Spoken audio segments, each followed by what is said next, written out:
बारिश का पानी पेड़ों के पत्तों से टपक रहा था। बरसात के कारण सभी पेड़ पौधे बहुत खुश थे। ऐसे मौसम में कालू कव्वे और गोरी कव्वी का चाय का ठेला तो कुछ ज्यादा ही चलने लगा था, क्योंकि बारिश के मौसम में सभी पक्षी चाय बहुत शौक से पीते थे।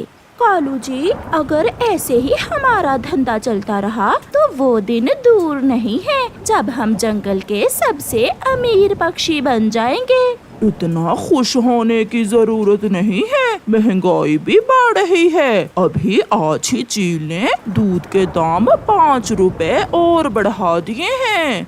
एक तो ये चील कभी मेरे अरमान पूरे नहीं होने देगी। जब भी मैं बचत करती हूँ तो वो दूध के दाम बढ़ा देती है। चलो खैर, मैं भी आज दूध में पानी कुछ ज्यादा डाल देती हूँ। अगर ऐसे दूध में पानी बढ़ाती जाओगी तो कोई हमारी चाय पीने भी नहीं आएगा। तो क्या मैं खालिस दूध पत्ती पिलाऊं पक्षियों को? चिड़िया, दरवाजा खोलो, जल्दी करो। मिठू तोता चिड़िया के घर के दरवाजे पर दस्तक देता है। मिठू, क्या हुआ? इतनी भी क्या जल्दी है? चिड़िया बहन, ऐसे बारिश के मौसम में मेरा चाय पीने को बहुत मन कर रहा है। चलो हम कव्वे की दुकान से चाय पी कर आते हैं।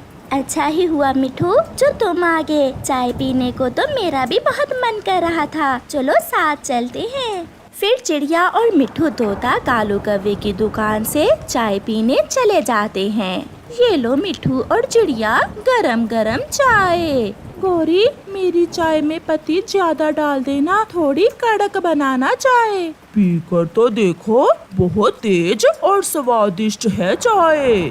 फिर चिड़िया और मिठू चाय पीना शुरू करते हैं। गौरी, अब तुम्हारी चाय में वो पहले वाला स्वाद नहीं रहा। हाँ गौरी बहन, ऐसा लग रहा है जैसे चाय में दूध तो तुम डालना ही भूल गई हो। बहुत महंगा हो गया है दूध। तुम शुक्र करो ऐसे बारिश के मौसम में तुम्हें चाय मिल रही है।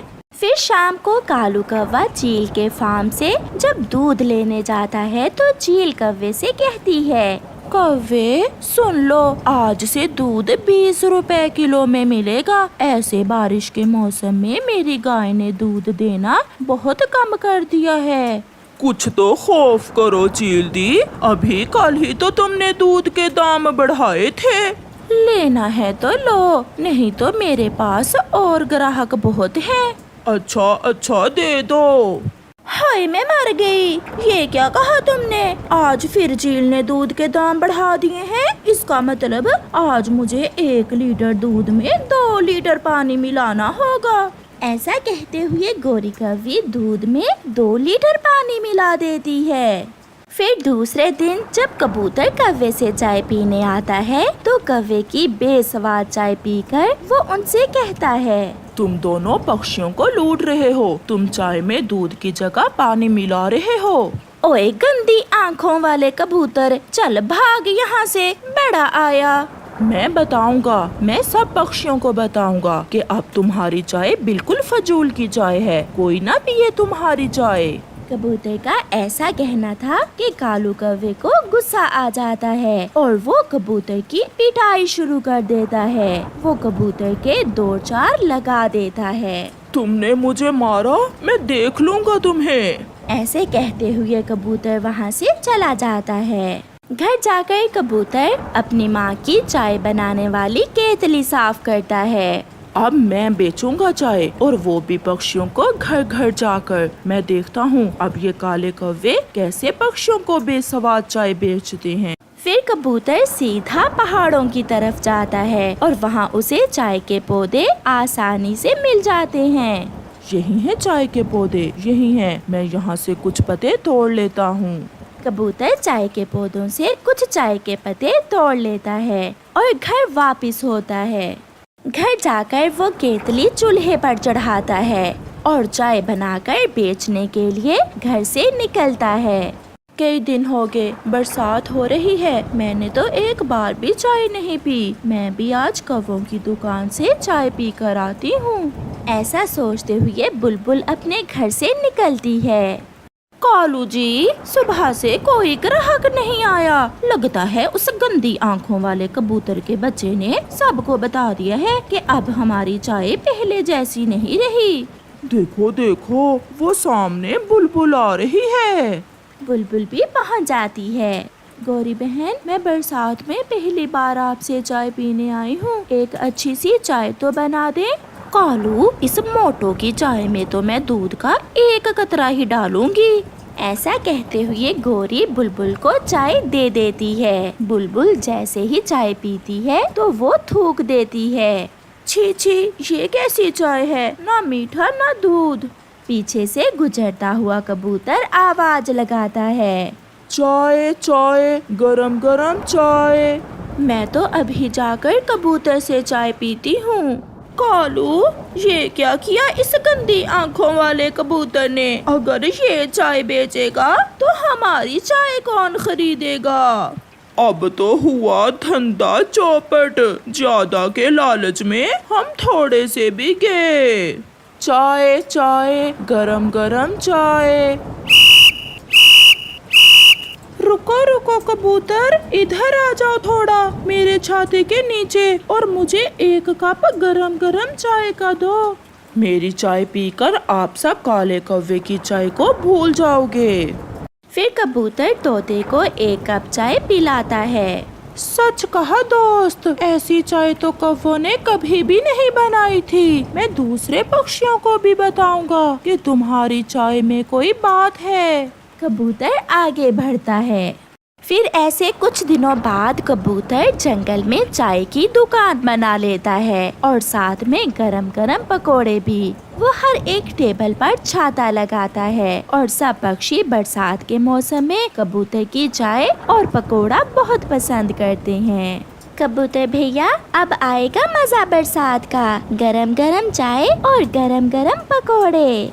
दूसरी तरफ कौवे बैठे मक्खियाँ मार रहे थे और उनके पास कोई भी पक्षी चाय पीने नहीं जाता और उन्हें लालच की सजा मिलती है। कालू कौवे ने 2 शादियाँ कर रखी थीं, मगर उसका किसी को पता न था। और तो और उसकी दोनों पत्नियों में से भी किसी को पता न था कि उनके पति जी ने 2-2 शादियाँ की हुई हैं, क्योंकि कालू कौवा बहुत शातिर था। कालू जी, ये कैसा बिजनेस है जिसके लिए आपको 5-5 दिन दूसरे जंगल में जाकर रहना पड़ता है? मेरा बड़ा व्यापार है। अगर काम ऐसे ही चलता रहा तो मैं एक ना एक दिन जंगल का सबसे अमीर पक्षी बन जाऊंगा। अच्छा, अब जल्दी से मुझे खाना दो, मेरे धंधे का समय होने वाला है। फिर उसकी पहली पत्नी गौरी कौवी उसे खाना देती है। कालू खाना खा लेता है।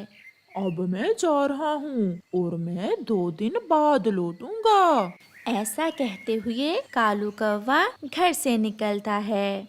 नदी नालों से उड़ता हुआ पहाड़ों की दूसरी तरफ कालू कौवा अपनी दूसरी पत्नी के पास चला जाता है। कालू जी, ये क्या तुम 2-2 दिन गायब रहते हो? कहाँ गए हुए थे? पिंकी, बताया तो है, मेरा बिजनेस ही ऐसा है, कभी यहाँ तो कभी वहाँ, मुझे काम के लिए आना जाना पड़ता है। चलो अब बातें ना बनाओ और जल्दी से मेरे साथ चलो।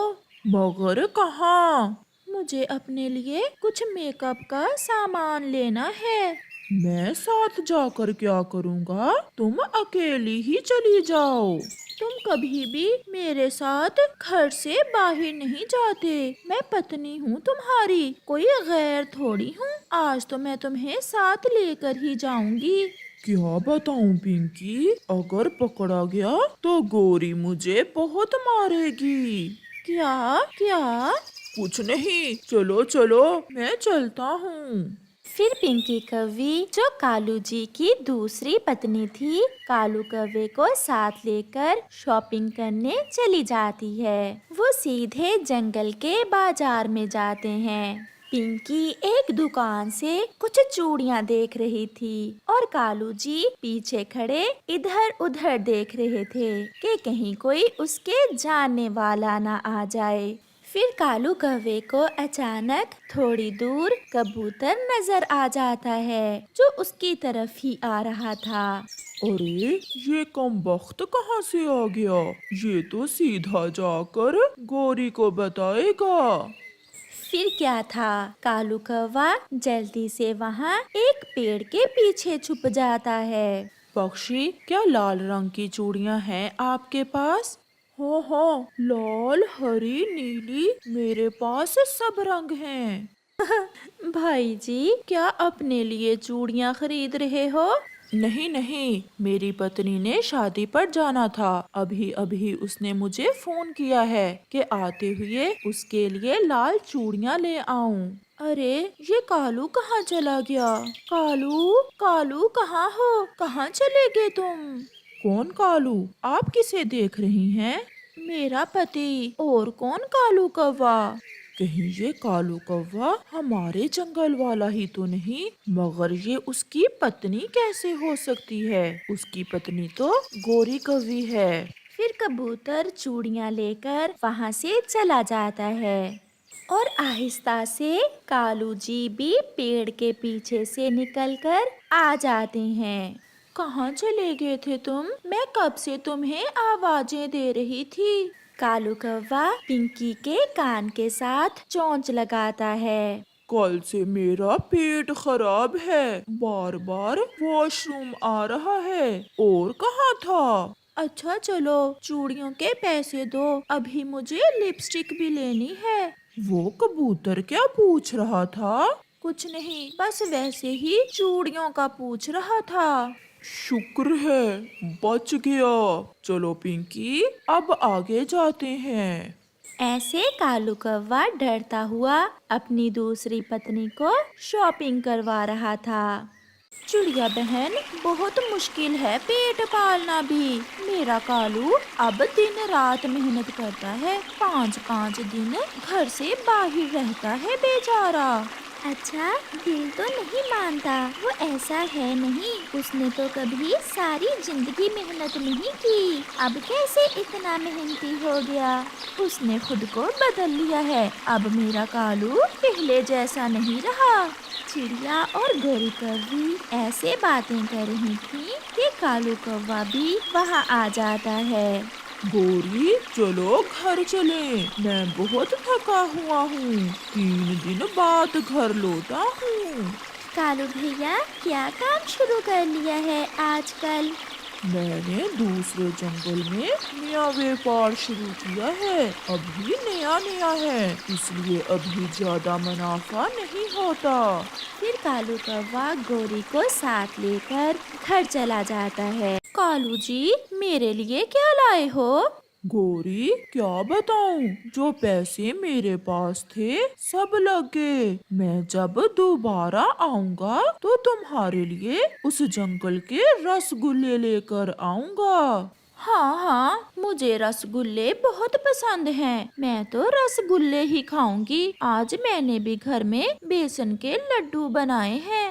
रात को कालू कौवा और गोरी सो जाते हैं और फिर जब कालू कौवा सुबह जाने लगता है तो अपनी पत्नी से कहता है, गोरी, 2-4 बेसन के लड्डू दो, मैं अपने नौकर के लिए ले जाता हूँ। ले जाओ कालू जी, तुम अपने नौकरों का कितना ख्याल रखते हो। फिर कालू कौवा 2 लड्डू गोरी से लेता है और घर से निकल जाता है। आज तो पिंकी जी बेसन के लड्डू खाकर खुश हो जाएगी। कालू कौवा पिंकी के पास जाते हुए ऐसे सोच रहा था। पिंकी, देखो तो मैं तुम्हारे लिए क्या लाया हूँ। बेसन के लड्डू? मुझे तो ये लड्डू बहुत पसंद हैं। मेरी माँ बनाया करती थी बेसन के लड्डू। फिर पिंकी अपने पति कालू कौवे से वो बेसन के लड्डू लेकर खा लेती है। ऐसे ही कालू का नाटक चलता रहता है और बड़ी होशियारी से किसी को भी पता नहीं चलने देता कि उसने 2-2 शादियां कर रखी हैं। एक दिन गोरी कौवी उड़ती उड़ती जा रही थी कि उसे पिंकी नदी पर बैठी दिखती है। गोरी उसके पास जाती है। अरे पिंकी, तुम यहाँ कैसे?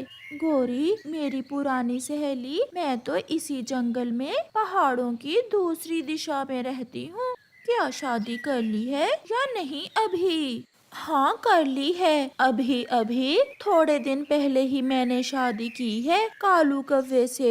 कालू का नाम सुनकर गोरी चौंक जाती है। फिर वो समझती है कि होगा कोई और कालू।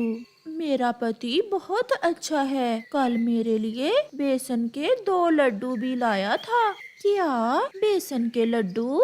हाँ, बेसन के लड्डू तो कल कालू मुझसे लेकर गया था। फिर गोरी कौवी को थोड़ी थोड़ी शक पड़ जाती है और गोरी कौवी पिंकी कौवी से कहती है, पिंकी, कल तुम्हारी दावत है मेरे घर में। बड़ी देर बाद मिली हो तुम। इकट्ठे खाना खाएंगे। पीपल के बड़े पेड़ पर है मेरा घर। अच्छा, अब मैं चलती हूँ। मेरे पति जी मेरा इंतजार कर रहे होंगे। ऐसा कहते हुए पिंकी कौवी वहाँ से चली जाती है। कालू जी, कल मैं जंगल की दूसरी दिशा में अपनी सहेली के घर जाऊंगी। बड़े लंबे समय बाद मिली है मुझे मेरी सहेली। ये तो ठीक हो गया। मुझे भी कल बिजनेस के लिए कहीं जाना है। कालू पिंकी से ऐसे कहता है क्योंकि उसे कल गोरी के पास जो दिन गुजारना था। फिर क्या था कि दूसरे दिन गोरी कौवी पूरा इंतजाम कर लेती है। कालू कौवा घोंसले में लेटा हुआ खर्राटे ले रहा था जब पिंकी कौवी गोरी के घर आती है। वो तो गोरी के घर आते ही कालू को देखकर चौंक जाती है। सहेली, ये क्या? मेरे पति कालू जी क्या यहाँ काम करते हैं? ये तो 2 दिन के लिए बिजनेस के सिलसिले में कहीं गए हुए थे। पिंकी, ये मेरा पति है कालू कौवा। अच्छा, तो अब मैं समझी। पति जी मेरे साथ बाहर क्यों नहीं जाते हैं? और क्या बिजनेस करते हैं ये? 5-5 दिन घर से बाहर रहते थे। फिर कालू की दोनों पत्नियां झाड़ू उठा लेती हैं और उठने से पहले पहले 5-7 लगाती हैं। बचाओ बचाओ। ऐसा कहते हुए कालू घर से भाग जाता है, मगर उसकी दोनों पत्नियां उसके पीछे पीछे थीं। अब तो कालू बहुत पिटने वाला था।